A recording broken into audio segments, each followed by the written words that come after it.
Yan sila kuya mga ma'am sir, nagtanom. Okay kayo ang tanom ni kuya mga ma'am sir. Straight ang agi ni kuya. Ang tabad ni kuya usa ka ate. Pahinahinay lang si ate mga ma'am sir. Si kuya kusog na mo tanom si kuya mga ma'am sir. Oh, tanawa na si kuya. Kating kusugag kamot mo tisok ka ng huway. Og straight ang agi ni kuya mga ma'am sir. Daghan na sila driya. Sila ang moibot.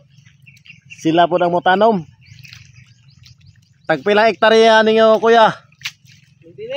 9,000 daw mga ma'am sir ang ektarya sa tanom driya. Mao na nga ang uban laplap tirada kay makasib. Ibot, mahal ang ibot. Dala tanom 9.